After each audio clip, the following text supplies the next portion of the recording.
എൻ്റെ പേര് ജിസ്മി. ഞാൻ ചാലക്കുടിയിൽ നിന്നാണ് വരുന്നത്. എൻ്റെ അമ്മയാണ് ഇവിടെ വന്ന് ഉടമ്പടി ചെയ്തത്.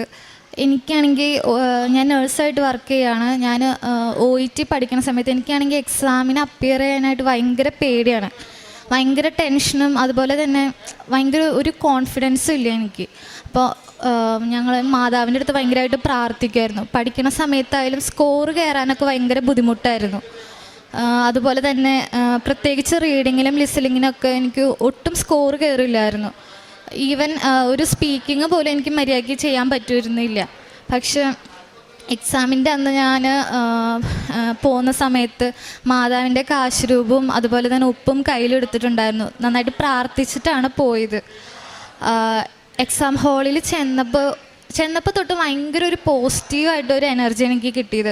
അതുപോലെ തന്നെ അത്രയും നാളെ എനിക്കില്ലാത്തൊരു കോൺഫിഡൻസ് ആ സമയത്ത് എനിക്ക് ഭയങ്കരമായിട്ടും പ്രസൻസ് ചെയ്തു. എനിക്ക് അതൊരു മാതാവിൻ്റെ ഒരു സാന്നിധ്യം തന്നെയാണെന്നാണ് ഞാൻ വിശ്വസിക്കുന്നത്. അന്ന് എനിക്ക് എക്സാം എഴുതാൻ പറ്റി. അതുപോലെ തന്നെ റിസൾട്ട് വന്നപ്പോൾ എനിക്ക് OET സ്കോർ കിട്ടാനും സഹായിച്ചു. അത് മാതാവിൻ്റെ ഒരു ഭയങ്കരമായിട്ടൊരു അനുഗ്രഹം തന്നെയാണെന്ന് ഞാൻ വിചാരിക്കുന്നു. അതുപോലെ തന്നെ വേറൊരു ദിവസം ഞാൻ ഇൻ്റർവ്യൂവിന് പോകുന്ന സമയത്ത് ഒരു സർട്ടിഫിക്കറ്റുകളൊക്കെ ഉള്ള എൻ്റെ ഫയൽ ഞാൻ ബസ്സിൽ വെച്ച് മറന്നുപോയി. ഇറങ്ങിക്കഴിഞ്ഞ് കുറച്ച് കഴിഞ്ഞപ്പോഴാണ് അറിയുന്നത്. ഇൻ്റർവ്യൂവിനാണെങ്കിൽ എനിക്ക് അരമണിക്കൂർ കഴിഞ്ഞ് കയറും ചെയ്യണം. പക്ഷെ ആ സമയത്ത് ഞങ്ങൾ മാതാവിൻ്റെ അടുത്ത് പ്രാർത്ഥിച്ച് ഞങ്ങൾ നേരെ സ്റ്റാൻഡിലേക്ക് വിട്ടു. സ്റ്റാൻഡിൽ ചെന്ന് എന്തെന്ന് പറയാം, മാതാവിൻ്റെ അനുഗ്രഹം തന്നെയാണ്. അത്ഭുതം. അവിടെ നിന്ന് ഞങ്ങൾക്ക് ഫയൽ കിട്ടും. അതുപോലെ തന്നെ ഇൻ്റർവ്യൂവിന് കറക്റ്റ് സമയത്ത് അറ്റൻഡ് ചെയ്യാനും സാധിച്ചു. പിന്നെ മൂന്നാമത് എൻ്റെ അപ്പച്ചന് ഭയങ്കരമായിട്ടും ചൊറിച്ചിലുണ്ടായിരുന്നു. ഇപ്പോൾ രാത്രിയായാൽ പോലും അപ്പച്ചൻ ചൊറിച്ചിൽ കാരണം ഭയങ്കരമായിട്ടും ബുദ്ധിമുട്ടിയിരുന്നു. ഞങ്ങൾ ഉറങ്ങുമ്പോൾ പോലും അപ്പച്ചന് മര്യാദയ്ക്ക് ഉറക്കം പോലും കിട്ടുന്നുണ്ടായിരുന്നില്ല. അത് മാതാവ് അപ്പച്ചനെ സുഖപ്പെടുത്തി. കാരണം പല ഡോക്ടേഴ്സിനെയും പല മരുന്നുകളും ഒക്കെ എടുത്തിട്ടും അത് മാറാത്തൊരു അസുഖമായിരുന്നു.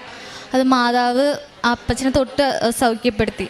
പിന്നെ ഞങ്ങളുടെ വീടിൻ്റെ അതിർത്തിയിൽ കുറേ നാളായിട്ട് ഞാൻ എൻ്റെ ചെറുപ്പം തൊട്ടുള്ള ഒരു അതിർത്തി പ്രശ്നമാണ്. ആ അതിർത്തി പ്രശ്നത്തിൽ ഞങ്ങൾക്ക് മതിൽ പോലും കെട്ടാൻ പറ്റുന്നുണ്ടായിരുന്നില്ല. ഞങ്ങൾ പല ഭയങ്കര ഉന്നതമായ ഉദ്യോഗസ്ഥരെ കണ്ടെങ്കിലും അതിനൊരു തീർപ്പുണ്ടായിരുന്നില്ല. പക്ഷേ ഉടമ്പടി എടുത്ത് ഞങ്ങൾ പ്രാർത്ഥിച്ചതിൻ്റെ ഫലമായിട്ട് ഈ കഴിഞ്ഞ മാസം ഞങ്ങൾക്ക് മതിലിൻ്റെ പണി പൂർത്തിയാക്കാൻ സാധിച്ചു.